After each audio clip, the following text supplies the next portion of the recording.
அதுபோன்று வாழ்ந்து இன்று இறந்து இருக்கக்கூடியவர்கள் இருக்கிறார்களே, அவர்களுக்கெல்லாம் இந்த மோட்ச நிலை நிச்சயம் உண்டு என்று அவர் போதித்திருந்தால் இன்று அருமையாக இருந்திருக்கும். ஆனால் எல்லாம் நல்லா சொல்லிட்டு கடைசியில் நிறைவில் எங்கே கொண்டு வந்து வச்சிட்டீங்க? செழுமை நற்செய்தியை கொண்டு வந்து வச்சிட்டீங்க. நல்லபடியாக வாழ்ந்தால், நல்லபடியாக வாழ்தல் என்பது வேறு, கடவுளின் உறவை தேடி வாழ்வது என்பது வேறு. நற்கருணையை தேடி வாழ்வது கடவுளின் உறவை தேடி வாழ்வது, அருங்கொடைகளை தேடி வாழ்வது என்பது நல்லபடியாக வாழ்வது. நல்ல வாழ்க்கையில் செல்வாக்கு செல்புடன் பாவம்லாம் செய்யாமல் கொள்ளாமல் வாழ்றது தான் நல்லது என்று சொல்கிறார். அதை சொல்லவில்லை கடவுள். அதற்கு மேல் ஒன்று சொல்கிறார், உறவை தேட வேண்டும், ஒப்புரவாக வேண்டும். அதை விட்டு விடுகிறீர்கள், உறவை நம்ப மாட்டேங்கிறீங்க. கடவுளின் குடும்பம் இருக்கிறது என்று நம்புங்கள் தினமும். அப்பொழுதுதான் நீங்கள் உங்களுடைய மறைவுரை அனைவருக்கும் பயனுள்ள மறைவுரையாக இருக்கும். அனைவரும் பாராட்ட மாட்டார்கள் தான். இந்த செய்தியை, சிலுவை செய்தியை அநேகர் வெறுப்பார்கள் என்று 16ஆம் பெனடிக்ட் அவர்களே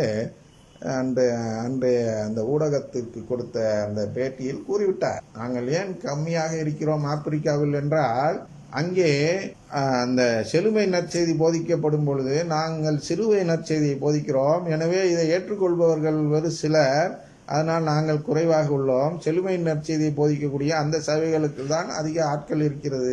ஏனென்றால் அநேகர் செழுமையை தான் விரும்புகிறார்கள் என்று அவரே சொன்னார்.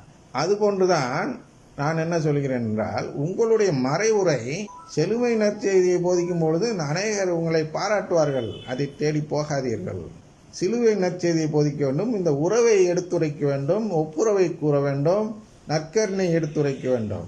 இதை நீங்கள் சொல்லும் பொழுது யாரும் பாராட்ட மாட்டார்கள். ஆனால் அவர்கள் எல்லாம் உறவை தேடத் தொடங்கிடுவார்கள். மனிதனுக்கு ஏற்புடைய குறித்து பேசும்பொழுது அவர்கள் எல்லாம் பாராட்டுவார்கள்.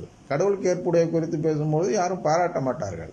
பாராட்டவில்லை என்ற ஒரே காரணத்தினால் உங்கள் மறைவுரை சரியில்லை என்று பொருள் அல்ல. அதுபோல் எவ்வளோக்கு எவ்வளோ உங்களுக்கு பாராட்டு கிடைக்கிறதோ அவ்வளோக்கு அவ்வளோ நீங்கள் சரியில்லாத மறைவுரை கொடுக்கிறீர்கள் என்பதை நினைவில் வைத்துக் கொள்ளுங்கள். ஏனென்றால் பொதுநிலையினருக்கு எது சரி எது தவறு என்று சொல்வதற்கு அவர்களுக்கு போதுமான அந்த ஞானம் இல்லை. அவர்கள் உறவை தேடுபவர்களாக இல்லை. அவர்கள் செழுமையை தேடுபவர்களாக இருப்பவர்கள் செழுமை நற்செய்தியை மட்டும்தான் பாராட்டுவார்கள். அவர்களை தான் நீங்கள் வளைத்து என்ன செய்ய வேண்டும்? சிலுவையை தேட வைக்க வேண்டும். அதுதான் மறைவுரையின் நோக்கம். ஏதோ டிவியில் ஒரு 10 நிமிஷத்தை நேரத்தை ஓட்டுவது நோக்கம் அல்ல. நோக்கம் என்பது என்ன? இந்த மறைவுரையை கேட்கும் நபர்கள் செழுமை நற்செய்தியை போதிக்கு நம்புகிறவர்களாக இருந்தால் அவர்களெல்லாம் மாற்றி எப்படியாவது சிலுவை நற்செய்தியை ஏற்றுக்கொள்ள வைக்க வேண்டும் என்ற நோக்கத்தில் சொல்லப்படும் கருத்துக்கள் தான் மறைவுரைகள். அதனால் நாம் முதலில் நம்ப வேண்டும், குருக்கள் நம்ப வேண்டும், ஆயர்கள் நம்ப வேண்டும், திருத்தந்தை நம்பிதான் ஆக வேண்டும். அவருக்கும் அந்த நம்பிக்கை இல்லை என்றால் அவரும் நம்ப வேண்டும். இந்த உறவு இல்லை என்று சொல்வதற்கு திருத்தந்தை கூட உரிமை கிடையாது. உறவு கொடுக்கதான் அனைத்தையும் படைத்திருக்கிறார் கடவுள். அதனால தான் நான் சொல்கிறார். என்ன சொல்கிறார் என்றால், இப்போது கடவுளோடு நம்மை ஒப்புரவாக்கியுள்ள நம் ஆண்டவர், அதாவது நற்கருணை ஆண்டவராகிய இயேசு கிறிஸ்துவின் வழியாக, நற்கருணையின் வழியாக நாம் கடவுளோடு உறவு கொண்டு பெருமகிழ்ச்சி அடைகிறோம். இம்மகிழ்ச்சியை நமக்கு தருபவர் கடவுளே. அதனால் சிலுவை நற்செய்தியில் யாராவது மகிழ்ச்சி அடைந்தால் அந்த மகிழ்ச்சியே நாம் அவர் குடும்பத்தில் சேர்ந்து விட்டதற்கான அடையாளம். ஏனென்றால் அந்த மகிழ்ச்சியை என்று கடவுள் நமக்கு தருகிறாரோ அன்றே நம்மை தேர்ந்தெடுத்து விட்டார் என்று பொருள்படும். இதில் மகிழ்ச்சி பெறாதவர்களை இன்னும் கடவுள் தேர்ந்தெடுக்கவில்லை. இன்னும் மனம் மாற வேண்டும், இன்னும் உறவை கேட்க வேண்டும் என்று பொருள்படும். அதனால் இந்த மறைவுரையில் கேட்டு மகிழ்ச்சி அடையாதவர்கள் யாராவது இருப்பார்கள் என்றால், சிலுவை நற்செய்தியின் மறைவுரையை கேட்டு மகிழ்ச்சி அடையாதவர்கள் இருப்பார்கள் என்றால் அவர்களை குறித்து நாம் கவலைப்படக்கூடாது. அவர்கள் மனம் மாறாததுக்கு நாம் ஒன்றும் செய்ய முடியாது. கடவுள் தான் அவர்களிடம் மகிழ்ச்சியை தர வேண்டும். அந்த மகிழ்ச்சியை எப்பொழுது தருவார்? அவர்கள் கடவுளுக்கு ஏற்படுவர்களாக வாழும்பொழுது தான் அதை கொடுப்பார். நீங்கள் மறைவுரையில் பெரிய பெயர் எடுத்து ஆயராக வேண்டும் என்ற காரணத்திற்காகலாம் அவர் கொடுக்க முடியாது. மீட்பு கிடைக்காமல் போய்விடும் அந்த நபர்களுக்கு. அப்படியெல்லாம் கொடுத்தார். அதனால் நல்ல மறைவுரை கொடுக்கும் பொழுது மக்களுக்கு பிடிக்காத மறைவுரையாக தான் இருக்கும். நல்ல போர் அடித்த மறைவுரையும் அதில் சேராது. கருத்துக்கள் நிறையாக அந்த நற்கருணை குறித்த, ஒப்புரவு குறித்த, கடவுளின் குடும்ப உறவு குறித்த மறைவுரை கொடுக்கும் பொழுது காசு பணம் அதில் வராததால் மக்களுக்கு அதில் ஒரு விருப்பம் இருக்காது. அதனால் மகிழ்ச்சி கிடைக்காது.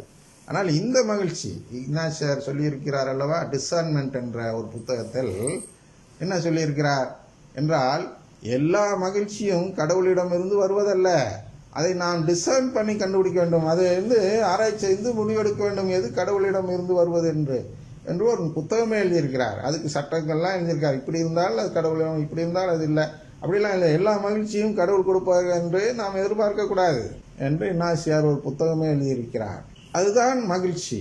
சிலுவை நற்செய்தி கேட்ட பின் ஒருவர் மகிழ்ச்சி அடைந்தால் அவர் கடவுளின் குடும்பத்தில் தேர்ந்தெடுக்கப்பட்டு விட்டார் என்பதை நாம் புரிந்து கொள்கிறோம். அடுத்து நற்செய்தி வாசகத்துக்கு போவோம்.